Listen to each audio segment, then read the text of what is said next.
예, 오늘 두 번째 영끌 인터뷰에서는 별명이 스스로 부르는 얘기입니다. 핫해로 많이 부르는데 요즘 정말 핫해졌습니다. 하태경 국민의힘 의원을 모셨습니다. 안녕하세요. 예, 안녕하십니까. 예, 요즘 핫한 이유 중에 하나, 예. 대권 도전을 이번 주에 선언하신다고 하는데요. 하시는 건가요?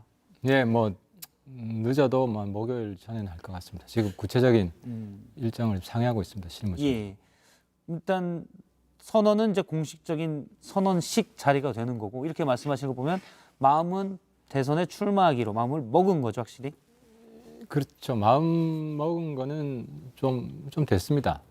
이제 제가 이제 국회의원 하면서부터 그 뭐라고 그래야 되나, 대통령의 시각으로 세상을 봐야 된다. 예. 뭐 이런 생각을 가지고 쭉 나름대로 의정 활동을 했고, 그리고 좀 직접적인 계기는 조국 사태였던 것 같아요. 이제 같은 이제 80년대 학번이고 소위 586인데 이제 권력 586이 저렇게 망가질 수 있나. 제가 제일 안타까웠던 게 보수 쪽은 그래도 잘못했으면 잘못했다고 이야기하고 사과하고 그러거든요. 예. 근데 끝까지 잘못 없다. 좀 정치가 이상해지더라고요. 그러니까 좀 기존 정권의 권력 586들은 자기가 좀 오류 없는 절대선이라고 생각하는 건가. 그리고 나머지 우리 세력은 무조건 없어져야 될 적폐라고 생각하는 것 같고. 예. 그래서 저런 식의 정치가 좀 지배하고 뭐 횡행하는 걸 좀 막아야겠다. 그러려면 좀 새로운 리더십이 필요하다. 예. 뭐 이런 생각을 하게 됐습니다. 아, 그러면 조국 전 장관 사태를 보고 대선 출마를 결심을 하게 됐다. 그렇죠. 왜냐하면 이제 586 입장에서 비판할 수 있는 보수 정치인들 그룹이 있을 거 아닙니까? 근데 이제 저는 그런 586들과 이제 싸우면서 정치를 했기 때문에 그런 새로운 리더십에 제가 직접 나서야겠다는, 실제로 의정 활동을 하다 보면 뭐라 그럴까요? 단순히 개인적인 욕심보다는 국가를 저렇게 운영해서는 안 된다. 예를 들어 문재인 대통령과 저랑 같이 의정 활동을 했거든요. 국회의원으로서. 예. 그래서 걱정을 많이 했어요. 충분히 준비가 안 돼 있는 분이고 굉장히 실수가 많을 거다. 특히 경제 분야에 있어서. 그러니까 뭐 소득주도 성장이나 부동산에서 우리 국민들 얼마나 힘들게 하고 있습니까? 이제 그런 점들을 보면서 역사의 책임감이나 사명감 같은 게 구체적으로 마음속에서 커져왔던 것 같습니다. 예. 그러면 먼저 이 질문부터, 지금 내가 왜 대선 출마를 결심하게 된 배경, 왜 결심하게 됐는지를 쭉 말씀하셨으니까, 그러면 이번 대선에서 하태경 의원님이 생각하시는 시대 정신은 뭐라고 보십니까? 사실 제가 아까 조국 전 장관 얘기를 한 번 더 여쭤본 건 조국 전 장관 때문에 대선에 출마하게 됐다. 요건 저는 사실 직접적으로 납득이 약간은 안 되세요. 어쨌든 그건 제쳐두고 시대 정신은 뭐라고 보시나요? 시대 교체인 것 같아요. 세대의 교체, 시대의 교체. 세대 예. 교체보다도 시대 교체 같아요. 생물학적인 그런 교체가 아니라. 예. 그러면 이제 무슨 시대 교체냐? 20세기 정치에서 21세기 정치로 넘어가야 된다. 이른바 국가 리더십이. 민주화 세대, 산업화 세대를 넘어선 걸 그런 말씀이신가요? 것보다 제가 볼 때는 내로남불 시대에서 그러니까 내로남불 시대라는 거는 이중잣대의 시대거든요. 예.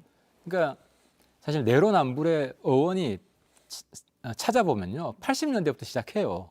그때부터 내로남불 이야기를 해왔어요. 왜 그랬냐면은 제가 국회에 들어와서도 제가 제일 황당했던 게 우리가 여당 했을 때 하는 이야기를 야당하면 바꿉니다. 예. 그리고 민주당도 야당할 때 한 이야기가 여당 되면 바꿉니다. 심지어 대통령도 국회의원 할 때. 예. 그래서 제가 의정 활동을 하면서 바꿀 수도 있죠. 그럼 바꿀 때는 그 이유에 대해서 명확히 밝히고 과거에 내가 이런 잘못된 생각을 했다. 예. 이런 정치가 되면 정치를 그렇게 불신 안 했다고 저는 생각을 합니다. 근데 지금 정치인들 어떻게 돼 있어요? 정치인들이 가장 존경은커녕 존중도 못 받습니다. 그게 20세기 정치를 했다는 거예요. 산업화 시대는 더 했고 예. 민주화 시대도 똑같았다는 거죠. 그런데 이제 이준석 현상이 뭐냐? 일관성이 있잖아요. 그러니까 이중잣대의 시대에서 단일잣대의 시대로 예. 우리 한국 사회가 전체적으로 다 바뀌어야 된다는 거죠. 사실 근데 어떻게 보면 내로남불 같은 경우는 고대 삼국시대도 있었을 법한 그 인간의 어떤 지향해야 할 본성 중에 하나이기 때문에 꼭 이제 80년대에 뭐 전 국회의장이 이제 그런 내로남불이라는 표현을 쓴 것은 제가 알고 있지만 사실 그런 문화가 아니었을까라는 생각도 좀 들고요. 아니 그러니까 586들은 예, 예. 이제 같이 운동을 했잖아요.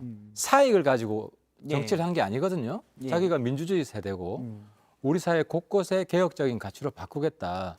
그래놓고 자기가 기득권자가 정치 권력이 되니까 확 바뀌어버린 거 아니에요. 예. 그러니까 산업화 세력은 어떤 이익을 위해서 정치를 했다면 그럴 수 있지만 가치를 위해서 정치를 했다면 이거는 용서가 안 되는 거죠. 그러니까 가장 위선, 저는 예. 제일 큰 게 위선이었다고 봐요. 위선. 어느 정도 무능은 있을 수 있다고 봅니다.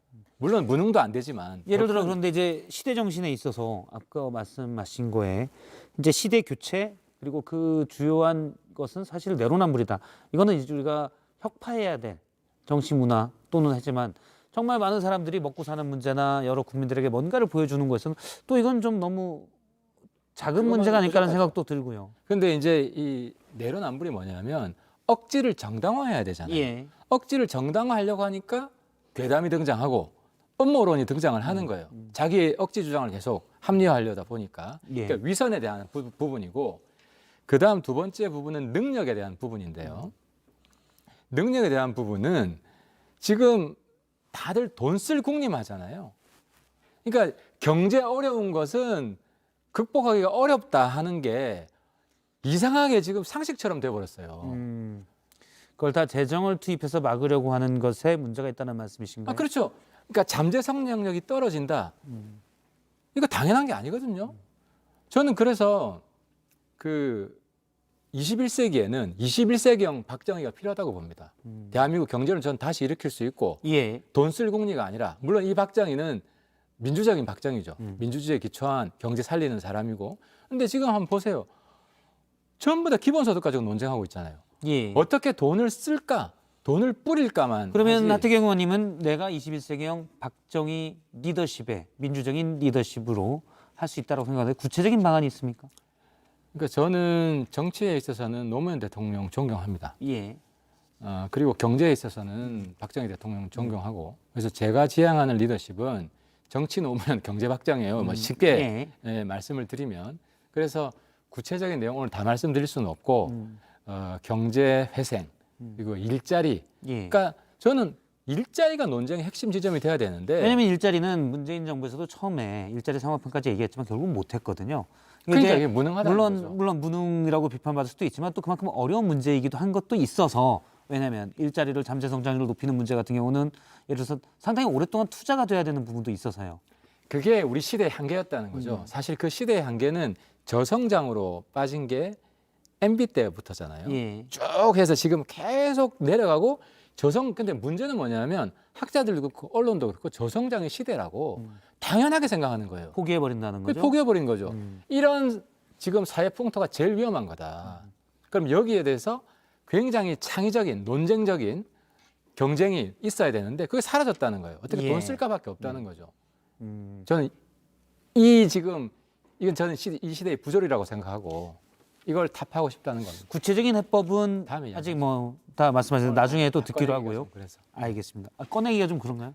비밀 아니 좀 보안? 출마 사는 때 좀 출마 사는 때. 할 이야기도 있고. 아니, 나오셨는데 한번 또 알겠습니다. 아무튼 그건 이거 하나 논쟁거리가 좀 많기 여쭤볼게요. 때문에. 야권 대선 후보 적합도를 묻는 여론조사에서 5위를 네. 하셨습니다. 일단 뭐 대선 주자로 인정을 받은 거죠. 기분은 어떠신가요?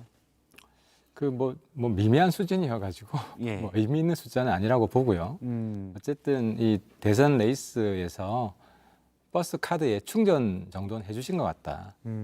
그 정도로 평가하고 뛸 수 있는 지지율은 제가 적었다. 있는 한 적어도 대선 판이 훨씬 더 커질 것이다. 예, 알겠습니다. 이준석 대표와 친하시죠?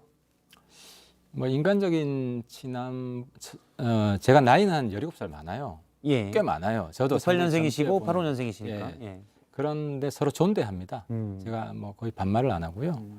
서로 존대하고 어떻게 보면 제가 정치권에 들어와서 가장 요즘 그 젊은 사람들 말하는 싱크로율이라 그러죠. 예. 그 코드 비슷한 게 가장 많고 가장 강력한 동지죠. 예, 사실 예전에 표현이 좀 재밌습니다. 요즘 것들 연구소라는 네네네. 청년에 대한 연구소를 세웠고 지금 소장이시죠. 그렇습니다. 거기에 활동했던 분들이 이제 이준석 현 대표, 그다음에 그러니까 황보승이 지금 그렇습니다. 수석 대변인이 됐죠. 예. 그래서 요즘 것들 연구소 출신들이 잘 나간다. 이준석 대표가 된 다음에 이런 얘기가 있어요. 지난 주말에 저 황보승 의원이 수석 대변인이 됐잖아요. 같이. 예, 저도 뭐 결과를 보고 알았는데. 그리고 예. 이준석 대표가 오늘 라디오에서 이런 얘기도 했습니다. 그러니까 2030에 대해서 하태경 의원님이 아주 잘하신다. 새로운 트렌드가 될 수 있다. 약간 띄워주시기도 했거든요.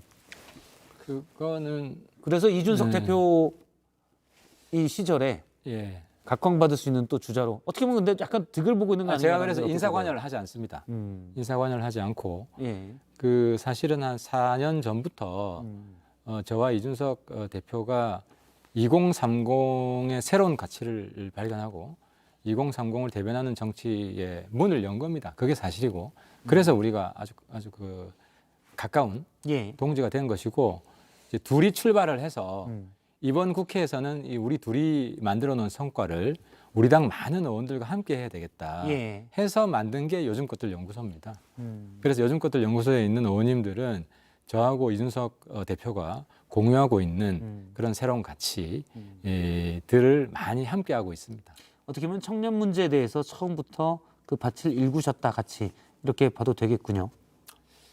그렇습니다. 근데 이제 시대가 변하다 보니까 원래는 제가 소장이고 뭐 이준석 대표가 회원이었는데 예. 지금은 대표 모시는 지금 당원이 돼 있습니다. 시간이 이제 거의 끝났는데요. 짧게 요거 하나만 여쭤보겠습니다. 이준석 대표랑 이제 가까운 사이라고 말씀하셨는데 이 대표는 홍준표 의원에 대한 복당에 대해서 긍정적으로 보고 있는데요. 하 의원은 근데 이른바 홍준표 의원 저격수로도 불렸지 않습니까? 복당에 대해서는 어떤 입장이신가요? 두 가지입니다.